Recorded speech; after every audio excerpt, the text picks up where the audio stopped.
Across America, millions of honeybees are abandoning their hives and flying off to die, leaving beekeepers facing ruin and U.S. agriculture under threat, and to date, no one knows why. But the beekeepers of the United States have suddenly encountered affliction, calamity, and death on a massive scale, and they have not got a clue why it is happening. Across the country, from the Atlantic coast to the Pacific, honeybee colonies have started to die off. Abruptly and decisively, millions of bees are abandoning their hives and flying off to die. The threat that America's agriculture may be struck a mortal blow by the loss of the pollinators. Yet scientists investigating the problem have no idea what caused it. The phenomena is recent. It is known as colony collapse disorder. It is swift in its effect. Over the course of a week, the majority of the bees in an affected colony will flee the hive and disappear, going off to die elsewhere. The few remaining insects are then found to be enormously diseased. They have a tremendous pathogen load, the scientists say, but why? No one yet knows. The condition has been recorded in at least 24 states, such as oranges in Florida or almonds in California. Some have lost up to 90% of their bees. But scientists are very worried, not the least because, as there is no obvious cause for the disease as yet, there is no way of tackling it.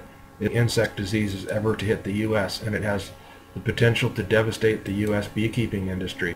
Most of the pollination for more than 90 commercial crops grown throughout the United States is provided by Apis mellifera, the honeybee. California's almond crop, which is the biggest in the world, stretching over more than 500,000 acres over the state's Central Valley, now draws more than half the mobile bee colonies in America at pollinating time, which is now. Some big commercial beekeeping operations have had to import millions of bees from Australia to enable the almond trees to be pollinated. Some of these mobile apiaries have been losing 60 to 70% of their insects, or even more. A honey producer in Pennsylvania doing local pollination, Larry Curtis, has gone from 1,000 bee colonies to fewer than 8, said Professor Cox Foster. The disease showed a completely new set of symptoms which does not seem to match anything in literature, said the entomologist. One was that the bees left the hive and flew away to die elsewhere over about a week. Another was that the few bees left inside the hive were carrying, quote, a tremendous number of pathogens. Virtually every detected in the insects, she said, and some bees were carrying 5 or 6 viruses at a time, as well as fungal infections. Because of this, it was assumed that the bees' immune systems were being suppressed in some way.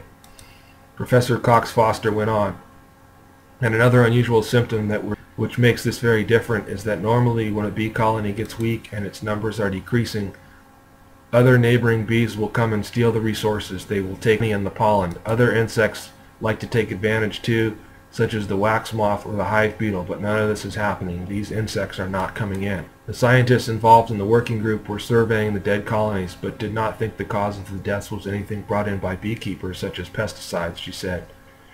Another of the researchers studying the collapse is Dennis Van Engelstorp, a bee specialist with the state of Pennsylvania, said it was still difficult to gauge their full extent. It was possible that the bees were fleeing the colonies because they sensed they themselves were diseased or affected in some way, he said. This behavior has been recorded in other social insects such as ants. Colony collapse disorder is a deep mystery.